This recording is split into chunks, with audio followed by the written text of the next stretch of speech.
ओम शांति। 25 फरवरी। बाबा कह रहे हैं, मैं आया हूँ तुम्हें राजयोग सिखा रहा हूँ। इस योग बल से ही तुम सतो प्रधान बनेंगे। मैं ज्ञान का सागर हूँ। मैं ही आकर तुम्हें सृष्टि के आदि मध्य अंत का ज्ञान देता हूँ। भक्ति में, शास्त्रों में ये ज्ञान बिल्कुल नहीं है।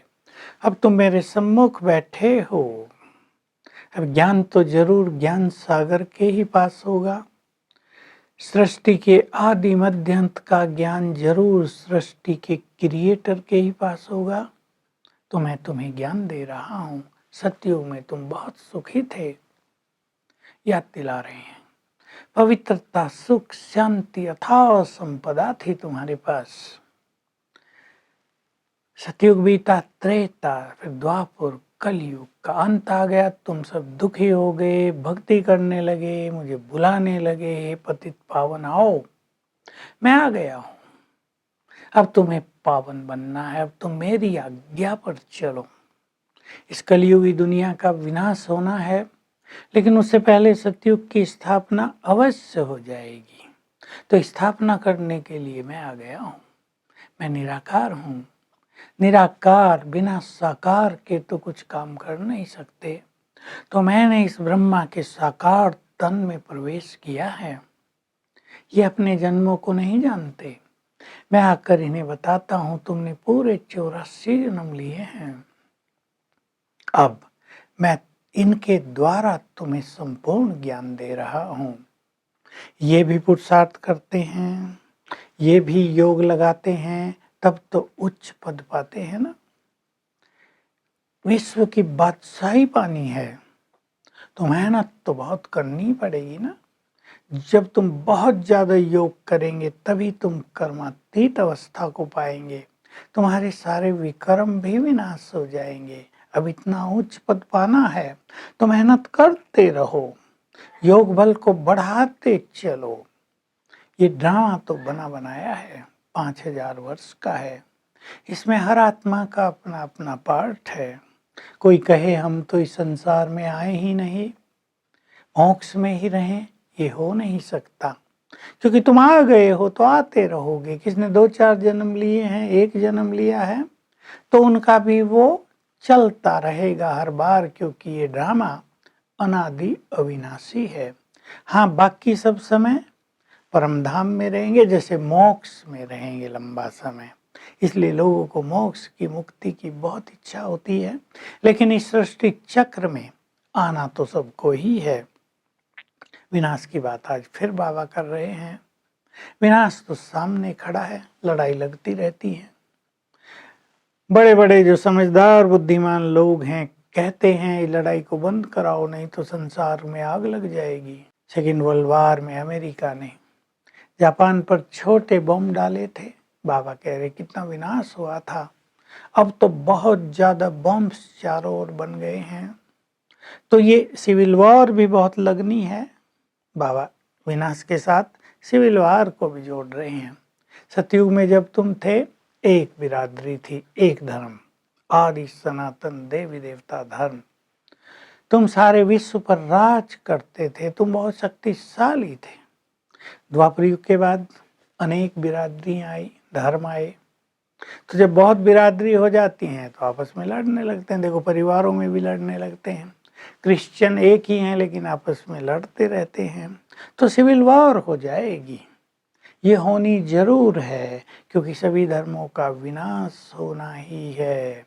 सेपलिंग लगा रहे हैं बाबा सतयुग की, जैसे वृक्षों की सेपलिंग लगाते, पौधारोपण करते हैं ना, तो वृक्षों की, पौधों की पुनः सेपलिंग लगाते हैं। सब इतने पौधे लगाओ, इतने लगाओ। तो बाबा कर रहे हैं स्वर्ग की स्थापना, नई दुनिया की सेपलिंग लगा रहे हैं। तुम ब्राह्मणों के द्वारा, तुम ही ब्रह्मा के बच्चे बने हो, तुम ही बाबा के इस स्थापना के कार्य में उसकी मदद कर रहे हो, तुम ही राज करोगे। तो तुम्हारा बड़ा महत्व है। तो तुम सेपलिंग लगाते चलो, सबको ज्ञान देते चलो। ज्ञान सीधा ये नहीं दिया जाता, भगवान आया है, नहीं तो लोग कहेंगे ये तो कल्पना की बात कर रहे हैं, भगवान भला कहीं मिलता है क्या। उन्हें 3 बाप का परिचय दो, लौकिक जिसने शरीर को जन्म दिया, पारलौकिक जो आत्माओं का पिता है, और तीसरा ब्रह्मा बाबा जो अलौकिक पिता है। फिर बताओ कि आत्माओं का ये पिता है तो वो आया है, ब्रह्मा तन में आकर सबको ज्ञान दे रहा है, तुम भी उनसे ज्ञान लो, सुखी हो जाओगे, पावन बनो। पावन बनना इम्पोर्टेंट है।